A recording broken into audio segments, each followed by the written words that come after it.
Notre invité ce matin, Thierry Lepens, secrétaire général de la CGT, bonjour. Bonjour. Vous vous expliquez sur RMC BFM TV, je vous en remercie. Vous occupez un appartement de fonction à Vincennes. Vincennes, pour ceux qui ne connaîtraient pas, c'est dans l'Est parisien. C'est une commune plutôt bourgeoise. Vous y habitez toujours ? Oui. J'habite en Normandie, moi. Hein. Oui. Voilà, je suis normand. Ma famille est restée en Normandie. Je suis venu là dans le cadre de mes fonctions et la Confédération a mis à ma disposition un logement de fonction. Vincennes, je sais qu'ici c'est extrêmement connoté.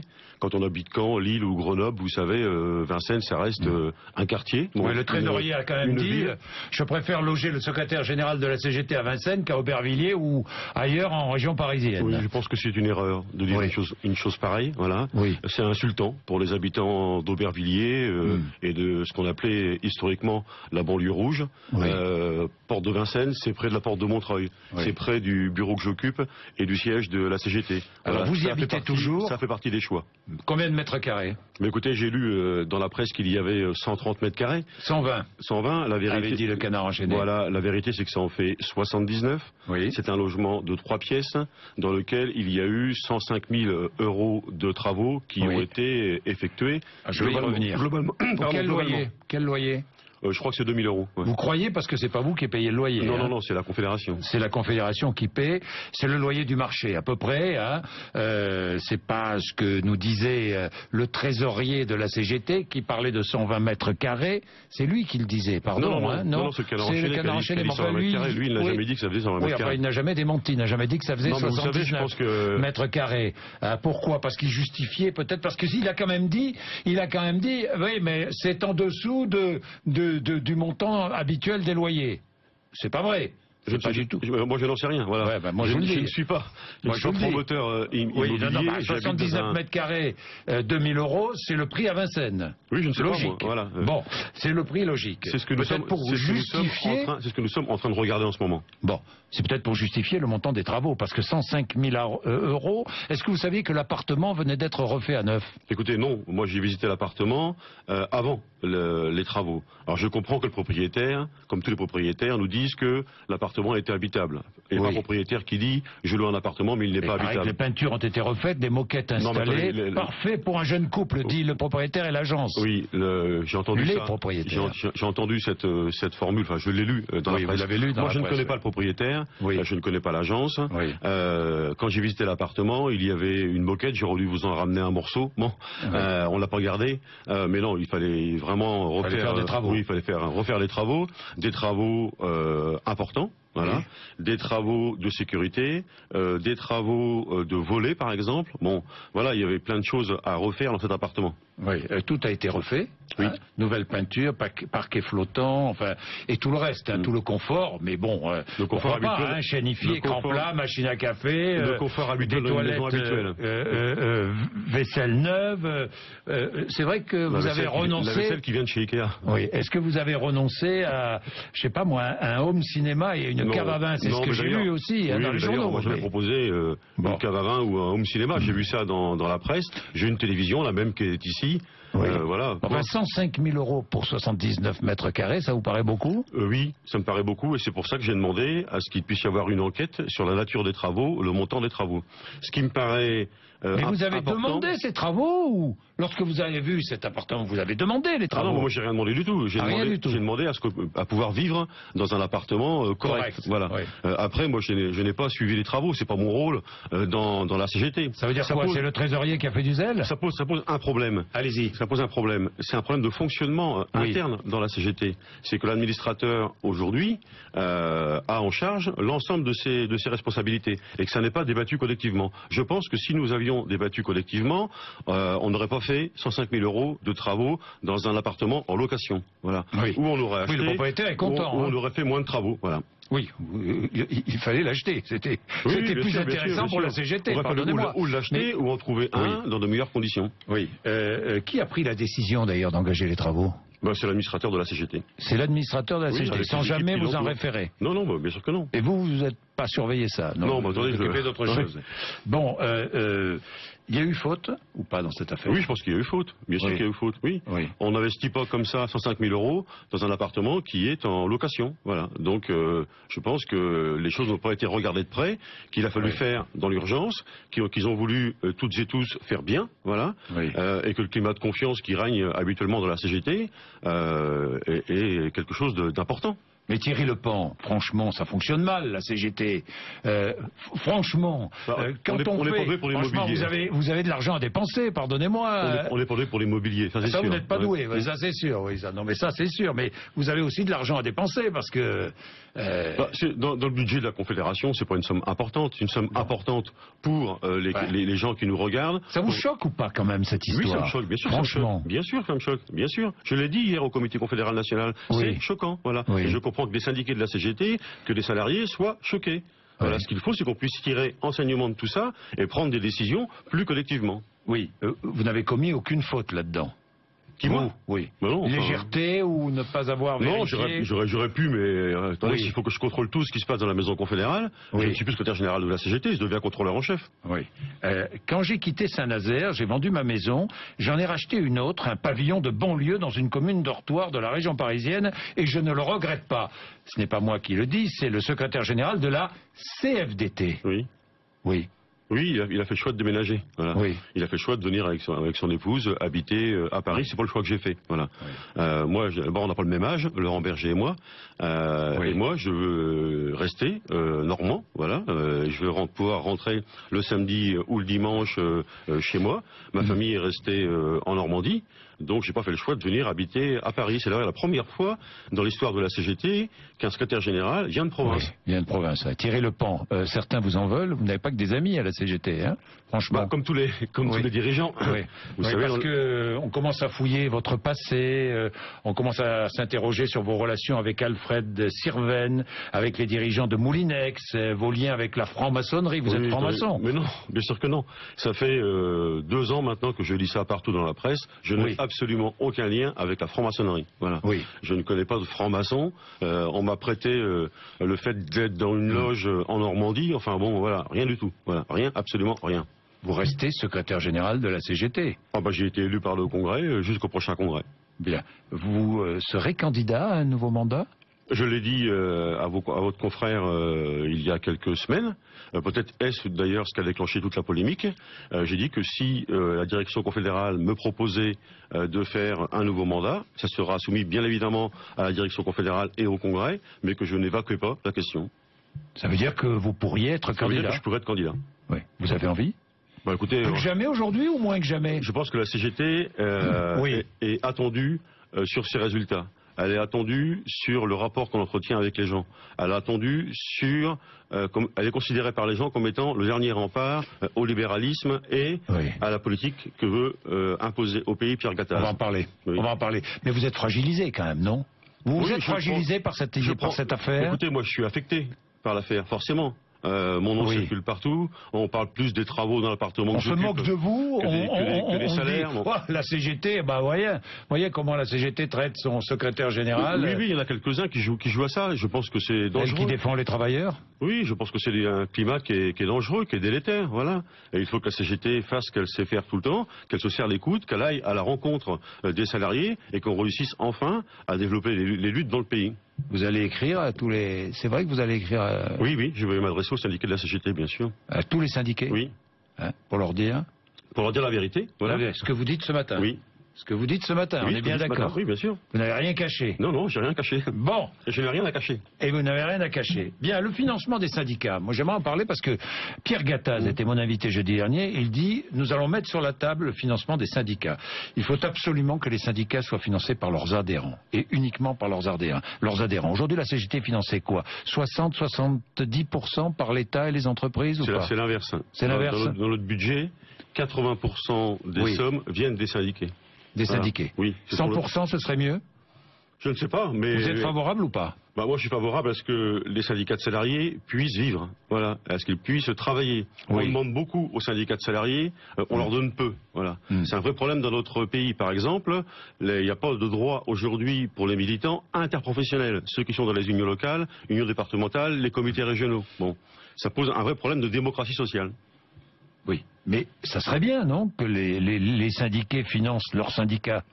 À 100%, oui, mais à 100%. Écoutez, il y a aussi... Pourquoi de l'argent de l'État, ou d'entreprises privées? Ça arrive. Ça arrive, hein? Non, enfin, chez nous, non. Mais quand une grande entreprise prend un placard à 15 ou 20 000 euros dans l'une de vos publications, c'est pas un financement déguisé? Non, c'est une contribution des entreprises dans le cadre de sa démarche de publicité. Voilà, ça fait partie des choses qui se font pour tous et pour tout le monde. Les entreprises ont le droit de mettre une page de pub dans les publications de la CGT. Elles ont le droit, mais... Comme elles le font d'ailleurs dans la presse en règle générale. Bon. Autorisation de licencier sans justification, c'est ce que demande le MEDEF. Oui, c'est la nouvelle offensive, voilà, oui, de Pierre Gattaz, qui lui n'a pas froid aux yeux, hein. Tous les matins, il nous annonce une remise en cause du Code du travail, il nous annonce une remise en cause des droits à la retraite, il nous annonce... Bon, et maintenant, ça va encore plus loin, puisqu'il s'en prend à la convention de l'OIT qui impose à ce que quand on licencie, on justifie le licenciement. Ça veut dire que Pierre Gattaz réclame aujourd'hui... Convention adoptée en juin 82. Oui. Ça veut dire que Pierre Gattaz réclame aujourd'hui à ce qu'on puisse licencier sans justifier le licenciement. C'est ça la vérité. Oui. Licencié sans justification. Un travailleur. L'article de la Convention dit, je le cite, un travailleur ne devra pas être licencié sans qu'il existe un motif valable de licenciement. Exactement. Bien. Et Pierre Gattaz demande à ce que la France dénonce cette convention. Oui. Ce qui est intolérable. Vous n'accepterez pas? Bien sûr que non. Oui. D'ailleurs, Pierre Gattaz essaie de prendre une revanche avec l'OIT. Il faut savoir que la France a failli être condamnée quand il y a eu dans notre pays une volonté de mettre en place le contrat première embauche. Oui. Voilà, l'OIT a dit, vous n'avez pas le droit de faire ça. Et ça, ils ne l'ont jamais admis, les patrons. L'OIT où siège Bernard Thibault. Oui. Bien souvent, d'ailleurs, les hauts dirigeants des syndicats retrouvent un travail prestigieux après, aidé par les gouvernements ou par... C'est pas un travail prestigieux, c'est une mission qu'on lui a confiée, voilà, et qu'il occupe avec talent. Et je pense que tous les syndicalistes qui connaissent Bernard Thibault sont fiers du travail qu'il entreprend aujourd'hui à l'OIT. Est-ce qu'il faut assouplir le marché du travail en France? Mais ça veut dire quoi? Est-ce que ça veut dire quoi? Ça veut dire qu'il ne faut pas de contrat de travail? Ça veut dire qu'il ne faut pas de salaire minimum? Ça veut dire que les patrons peuvent licencier quand ils en ont envie? Voilà, il faut qu'on ait des règles collectives. Vous pensez que le MEDEF veut pouvoir licencier quand il en a envie? Il le réclame. Supprimer le SMIC?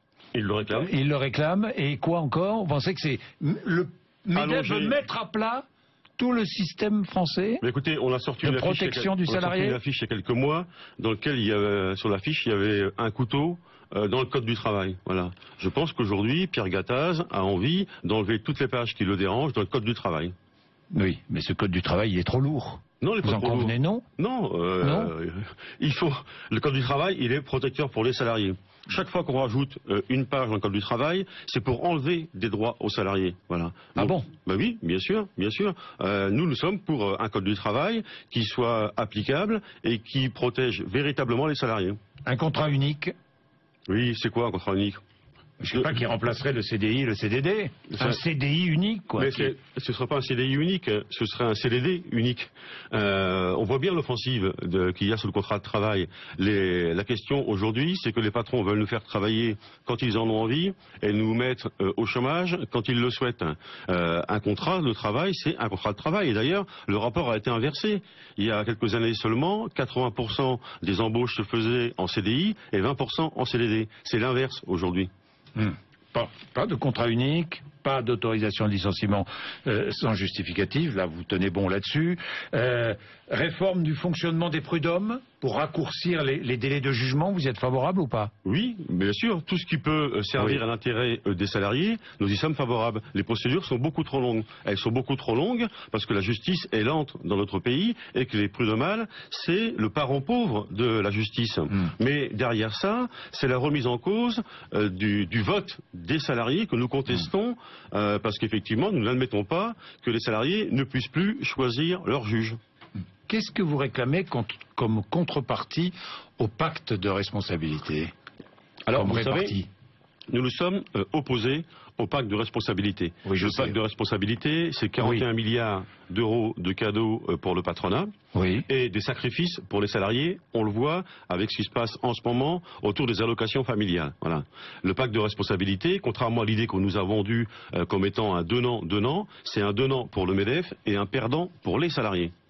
Et donc nous ne rentrons pas dans la logique du pacte de responsabilité. D'ailleurs, je vois bien que les engagements pris par le patronat aujourd'hui ne sont pas respectés. Les négociations de branche n'avancent pas et on ne nous a pas encore dit dans un seul endroit qu'il y avait eu des effets bénéfiques pour les salariés dans le cadre du pacte de responsabilité. C'est un nouveau cadeau au patronat. J'ai d'ailleurs même qualifié ce pacte de pacte d'irresponsabilité.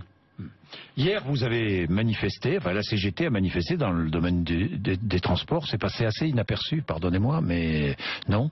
Thierry Lepan. Oui, totalement inaperçu, même votre journée. Il faut faire attention. Oui. Il y a eu ce qu'on voit à Paris et ce qui se passe en province. Mais quand même. Il y a eu 50 initiatives dans le pays, un rassemblement de 2000 salariés des transports à Paris, et beaucoup de discussions préparatoires à ces initiatives avec les salariés concernés. L'ambition de la CGT hier n'était pas de paralyser le pays, bien évidemment, c'est de faire comprendre... Ce n'est plus votre ambition d'ailleurs de paralyser la France. Mais ça ne l'a jamais été. Notre ambition hier, c'était de dire deux choses. Premièrement, dans la loi de transition énergétique, les questions ayant trait au transport n'ont pas été posées. Alors qu'on sait quand même que ces questions-là sont des questions essentielles. Et puis, il y a la question du transport low cost qui est posée aujourd'hui. Les propositions du Premier ministre, c'est de dire on enlève les gens des trains et on les met dans les bus. Ça veut dire qu'on aura trois sortes de transports pour les salariés. Les petits salaires, ils auront le droit au bus. Ceux qui gagnent un peu plus d'argent auront le droit au train. Et les riches prendront l'avion. L'avenir de la France, ça ne peut pas être une politique low cost en matière de transport. Manuel Valls, d'ailleurs, qui vous demande d'être exemplaire dans l'affaire de votre appartement. Oui, j'ai trouvé ça un peu déplacé. Voilà. Quand on dirige un gouvernement composé comme celui-ci, avec l'ensemble des affaires qui l'impactent, lui, quand je vois un peu cette ambition de mettre une correction à la CGT, j'ai vraiment envie de dire au Premier ministre qu'il faut qu'il s'occupe des affaires de la France, pour lesquelles les résultats sont attendus, plutôt que de s'occuper des affaires internes à la CGT et de la manière dont est logé son secrétaire général. Bien, les affaires de la France, c'est François Hollande qui en charge ces affaires, 2 ans et demi de présidence. Vous voyez que Marine Le Pen est considérée comme la meilleure opposante dans toutes les enquêtes d'opinion. À propos de Marine Le Pen, d'ailleurs, vous avez montré à François Hollande un tract du Front National.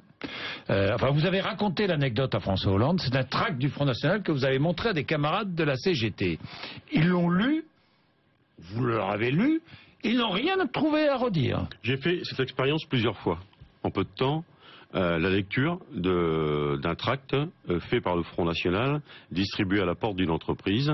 Et j'ai fait ça pourquoi ? Pour que les gens puissent constater qu'on peut utiliser notre langage, qu'on peut utiliser nos arguments à des fins politiques. Et là, je mets en cause le Front National qui effectivement qui parfois tient le même discours que vous. Oui, il s'appuie sur des réalités que nous dénonçons. Voilà. Sauf que les conclusions à partir de ces réalités sont diamétralement opposées. Je pense que le Front National aujourd'hui usurpe les revendications que peuvent avoir les salariés pour les détourner. Hausse du SMIC.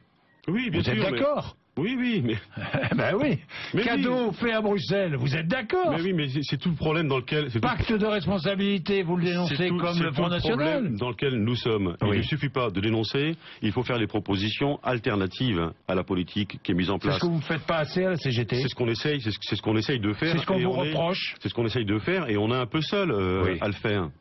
Mais la CFDT fait des propositions. Bien sûr, et nous en faisons aussi. Vous en faites aussi. Par exemple. Pourquoi est-ce que vous êtes moins écouté que la CFDT? Ah non, je ne pense pas, moi. Ah bon, d'accord. Je ne le pense pas du tout. Moins écouté par le gouvernement, dans tous les cas. Oui, ou par les politiques. Par le gouvernement peut-être, par les Françaises et les Français, notamment par les salariés, sûrement pas. Mon problème aujourd'hui, c'est pas une comparaison entre la CGT et la CFDT. Oui. C'est essayer de faire en sorte que les salariés s'occupent de leurs affaires et, comme je l'ai appelé, qu'ils puissent faire irruption sur le terrain social. C'est ça l'enjeu aujourd'hui pour la CGT. Les salariés sont en souffrance. Il faut non seulement constater cette souffrance, mais en plus apporter des solutions. Voilà. Et nos solutions sont à l'opposé de celles que propose le Front National.